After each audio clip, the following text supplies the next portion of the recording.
சென்னை மற்றும் மதுரையின் பெரும்பாலான இடங்களில் அழகிரியை முன்னிலைப்படுத்தி ஒட்டப்பட்ட சுவரொட்டிகள் திமுகவுக்குள் புகைச்சலை ஏற்படுத்தியுள்ளது. ஸ்டாலின் அழகிரி இடையிலான சகோதர யுத்தத்தை தூண்டும் வகையில் ஒட்டப்பட்டிருப்பதாக கூறப்படும் அந்த சுவரொட்டிகள் பற்றியும் அதன் பின்னணியில் உள்ள அரசியல் கோணங்கள் பற்றியும் இன்றைய தினத்தில் பெரும் செய்தியாக பார்க்க உள்ளோம். முதலில் சென்னையில் அழகிரியை முன்னிலைப்படுத்தி வைக்கப்பட்டுள்ள சுவரொட்டிகள் பற்றியும் அதனை சுற்றி திமுகவில் எழுந்த சலசலப்பு குறித்தும் இப்போது பார்ப்போம்.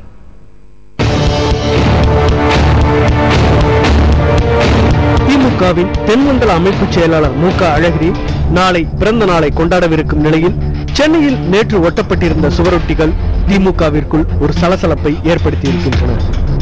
ஜி வெங்கட் என்ற ஜி.வி. ரமணா என்பவரது பெயரில் ஒட்டப்பட்டிருந்த அந்த சுவரொட்டிகள் சிலவற்றில் திமுக தலைவரை மறைமுகமாக விமர்சிக்கும் வகையிலான வாசகங்களும் இடம்பெற்றிருந்தன.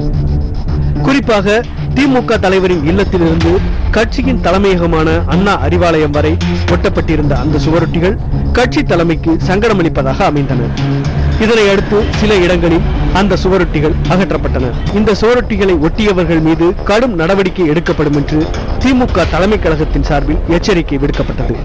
ஆனால் எச்சரிக்கை விடுக்கப்பட்ட சில நிமிடங்களிலேயே அறிவாலயத்தின் முகப்பிலேயே இதே போன்ற மிகப்பெரிய பேனர் ஒன்றை கட்ட முயன்றவர்களை அறிவாலய நிர்வாகிகள் தடுத்தனர். நானும் அந்த போஸ்டரை பார்த்தேன். அதுல இருக்கிற பெயர்கள்லாம் நம்ம இதுவரைக்கும் கேள்விப்பட்ட, அதாவது முக்கியமான புள்ளிகளுடைய பெயர் எதுவுமே இல்லை. ஆகவே இது ஒரு நியூசன்ஸ் வேல்யூன்னு சொல்லுவாங்க இல்லையா, அதுக்காக அழகிரி ஆதரவாளர்கள் சிலர்கள் வேண்டுமென்றே இதை செஞ்சிருக்கலாம். ஏனென்றால் திமுக தலைவர் கருணாநிதி தனக்கு பிறகு கட்சியின் தலைவர் ஸ்டாலின் என்பது மிக தெளிவாக 2-3 முறைகள் விளக்கிவிட்டார். ஆகவே அழகிரிக்கு ஆதரவான சில சக்திகள் இதை செய்து கொண்டிருக்கின்றன. மு.க. அழகிரியின் பிறந்த நாளை மதுரையில் பிரம்மாண்டமாக கொண்டாட அவரது ஆதரவாளர்கள் ஏற்பாடு செய்து வரும் நிலையில் சென்னையில் இப்படி பரபரப்பை கிளப்பிய வெங்கட் என்ற ஜி.வி. ரமணா என்பவர் யாரென்றே தெரியவில்லை என்கிறார்கள் கட்சியினர். இருந்தபோதும் அழகிரியின் அரசியல் எதிர்காலத்திற்கு இம்மாதிரியான செயல்பாடுகள் நல்லதல்ல என்கிறார்கள் அரசியல் பார்வையாளர்கள். அழகிரியை பற்றி ஒரு பொதுவான அபிப்பிராயம் என்னன்னா, அழகிரியை சுத்தி இருக்கிறவங்க அரசியல்வாதிகள் கிடையாது, அடாவடி பேரொழிகள் தான் அப்படின்னு ஒரு பொதுவான அபிப்பிராயம் இருந்தது. அதை இன்னும் கன்ஃபார்ம் பண்ற மாதிரி தான் இந்த மாதிரி நடவடிக்கைகள் இருக்கு.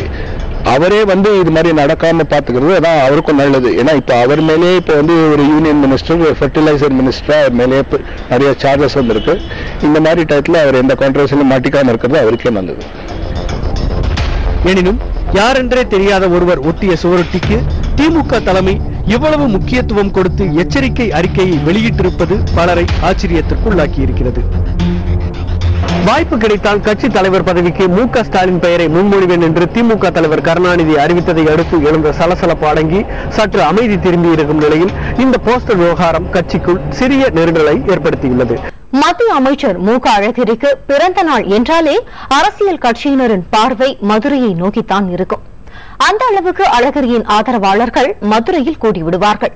குறிப்பாக இந்த ஆண்டு தலைமை பதவி குறித்து கருணாநிதி சில கருத்துக்களை தெரிவித்திருப்பதால் அழகிரியின் பிறந்த நாள் கொண்டாட்டம் உன்னிப்பாகவே கவனிக்கப்படுகிறது.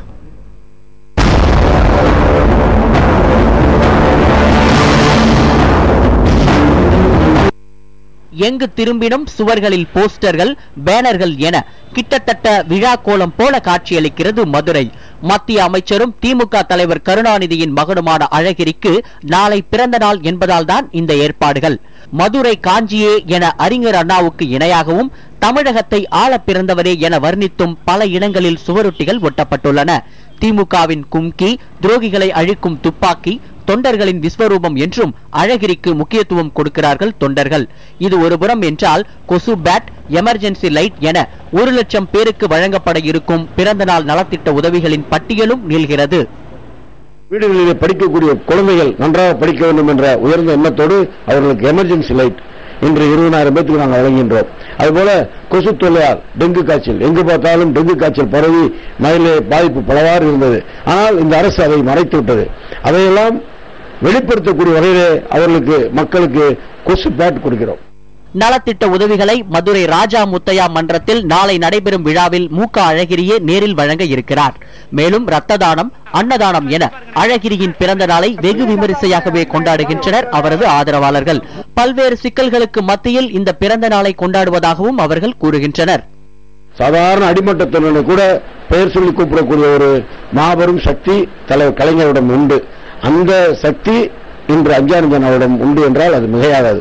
அந்த அளவிற்கு கழகப்பணி ஆற்றுவதில் அவரை மிஞ்சுவதற்கு யாரும் இல்லை. அவருக்கு என்று ஒரு தனி திறமை உண்டு. அந்த திறமை என்றும் வீண் போகாது. அந்த அளவிலே அவர் தொடர்ந்து செயல்பட்டுக் கொண்டு வருவதால் அவருக்கு பல வகையில் இடைஞ்சல்கள், குடும்ப அளவிலும் சரி, வேற மற்ற அளவிலும் சரி, தொடர்ந்து இடைஞ்சல்கள் ஏற்பட்டு வருகின்றன.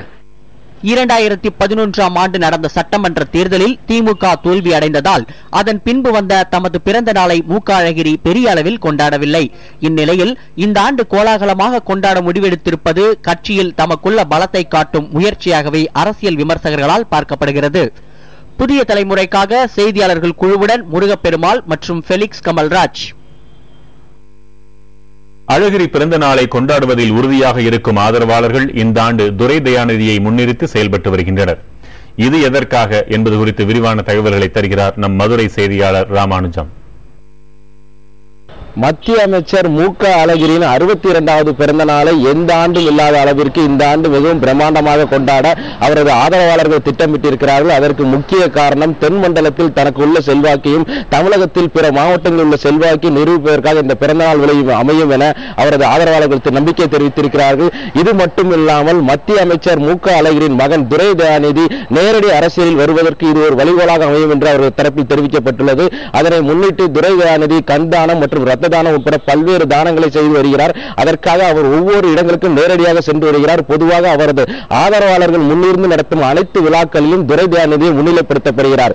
இதன் மூலம் எதிர்காலத்தில் அவர் அரசியல் நேரடியாக நுழைவதற்கு இது ஒரு முதற்படியாக இருக்கும் என்று அவரது ஆதரவாளர்கள் தெரிவித்திருக்கிறார்கள். இது ஒரு பக்கம் நடக்க மத்திய அமைச்சர் மூக்க அழகிரிக்காக விளம்பரங்கள் பல்வேறு இடங்களில் செய்யப்பட்டிருந்தன. அந்த விளம்பரங்கள் அளிக்கப்பட்ட நிலையில் தற்பொழுது அவர்கள் வால்போஸ்ட் யுத்தத்தையே நடத்தி வருகிறார்கள் என்று அரசியல் விமர்சகர்கள் கருதுகிறார்கள். புதிய தலைமுறை செய்திகளுக்காக மதுரையிலிருந்து ஹரிகிருஷ்ணனுடன் ராமானுஜம். திமுக தலைமையை விமர்சித்தும் அழகிரியை முன்னிலைப்படுத்தியும் ஓட்டப்பட்டுள்ள சுவரொட்டிகள் அந்த கட்சியில் எந்த மாதிரியான விளைவுகளை ஏற்படுத்தும் என்பது பற்றி அரசியல் விமர்சகரும் பத்திரிகையாளருமான ஞானி நமது செய்தியாளர் ஹசீஃபுடன் பகிர்ந்து கொண்ட கருத்துக்களை இப்போது பார்ப்போம்.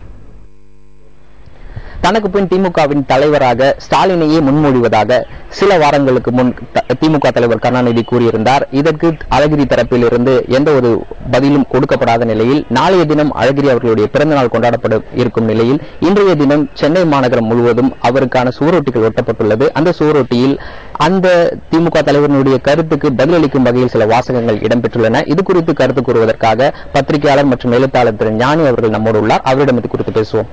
சார், திமுக தலைவருடைய கருணாநிதியினுடைய அந்த கருத்துக்கு பதிலளிக்கும் வகையில் இந்த சுவரொட்டிகள் ஒட்டப்பட்டிருக்கதா நீங்க கருதுறீங்களா? கருணாநிதிக்கு பதிலளிப்பது அல்ல முக்கியமான பிரச்சனை. அழகிரியை பொறுத்த மட்டும் அவர் கட்சிக்குள்ள தன்னுடைய இடம் பலவீனமாக நடந்து கொண்டே போதை உணர்ந்திருக்கிறார்.